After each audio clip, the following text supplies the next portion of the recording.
कभी सोचा है, एक ऐसा युद्ध जो दशकों पहले खत्म हो गया, वो आज भी हमारी दुनिया को कैसे चला रहा है?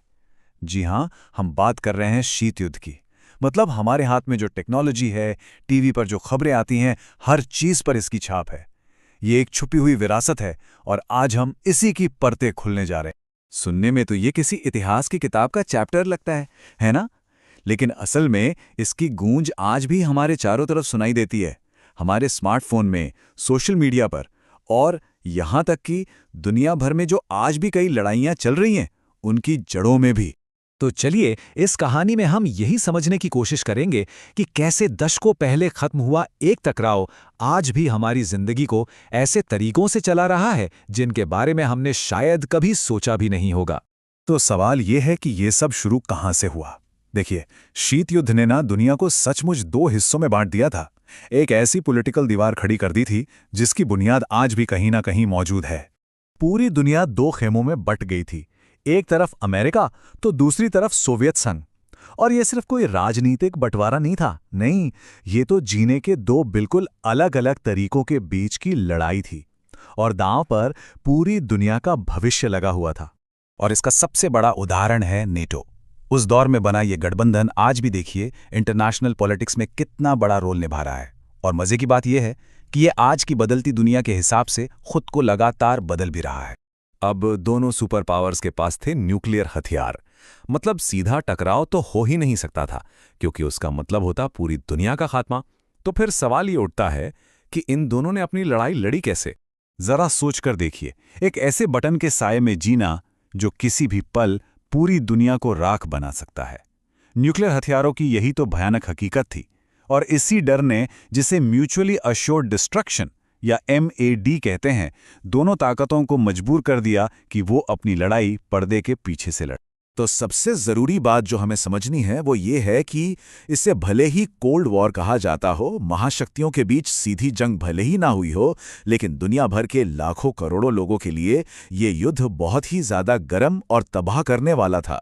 कोरिया, वियतनाम, अफगानिस्तान ये सिर्फ नाम नहीं है, ये वो मैदान थे जहां ये छद्म युद्ध लड़े गए। इन लड़ाइयों ने न सिर्फ लाखों लोगों की जान ली, बल्कि ऐसी इंस्टेबिलिटी पैदा कर दी जिसका असर आज भी इन इलाकों में महसूस किया जा सकता है। लेकिन आप जानते हैं, इस दुश्मनी का एक बहुत ही हैरान करने वाला नतीजा भी निकला। चलिए अब जरा ये देखते हैं कि कैसे इस जबरदस्त कंपटीशन ने साइंस और टेक्नोलॉजी को ऐसी रफ्तार दी जो शायद ही कभी देखी गई हो। ये सिर्फ चांद पर झंडा फहराने की होड़ नहीं थी, नहीं, ये थी स्पेस रेस। सोवियत संघ का स्पुतनिक और फिर अमेरिका का अपोलो 11 मून लैंडिंग। इसी रेस ने सैटेलाइट कम्युनिकेशन, GPS और यहां तक के हमारे किचन में रखे माइक्रोवेव ओवन जैसी टेक्नोलॉजी को भी जन्म दिया। कमाल है ना? और ये तो और भी दिलचस्प है। आज हम जिस इंटरनेट का इस्तेमाल दोस्तों से जुड़ने और जानकारी पाने के लिए करते हैं, क्या आप यकीन करेंगे कि इसकी शुरुआत एक मिलिट्री नेटवर्क के तौर पे हुई थी? जी हां, इसे इसलिए बनाया गया था ताकि एक न्यूक्लियर अटैक के बाद भी कम्युनिकेशन ना टूटे। सोचिए, जंग के लिए बनी एक चीज ने आज पूरी दुनिया को जोड़ दिया। लेकिन ये लड़ाई सिर्फ हथियारों, सैनिकों और वैज्ञानिकों तक ही सीमित नहीं थी। नहीं, ये एक और मोर्चे पर भी लड़ी जा रही थी। और वो मोर्चा था लोगों के दिल और दिमाग। एक तरफ थी अमेरिका की CIA, तो दूसरी तरफ सोवियत संघ की KGB। इन दोनों खुफिया एजेंसियों ने एक दूसरे को नीचा दिखाने के लिए जासूसी, प्रोपेगेंडा, मतलब हर तरह के हथकंडे अपनाए। ये एक ऐसी शैडोई वॉर थी जिसमें अपने दुश्मन की छवि खराब करने के लिए कोई भी कसर नहीं छोड़ी गई। जरा सोचिए उस माहौल के बारे में, हर रोज इस डर के साए में जीना कि दुनिया किसी भी पल खत्म हो सकती है। इसी डर और अनिश्चितता ने उस दौर की फिल्मों, साहित्य और कला पर गहरी छाप छोड़ी। एक पूरी की पूरी पीढ़ी की सोच को ही बदल कर रख दिया, जो हमेशा एक अनजाने खौफ में जीती रही। तो इन सारी बातों को अगर हम जोड़कर देखें, तो इस ग्लोबल स्ट्रगल की जो लंबी परछाई है, उससे हमारी आज की दुनिया पर क्या असर पड़ा है?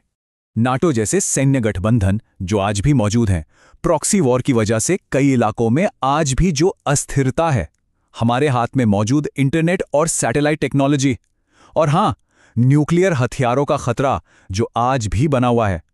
तो अगली बार जब हम अपना फोन इस्तेमाल करें या दुनिया की खबरें देखें, तो ये याद रखना जरूरी है कि हम असल में उसी दुनिया में जी रहे हैं जिसकी नींव शीत युद्ध के दौरान रखी गई थी।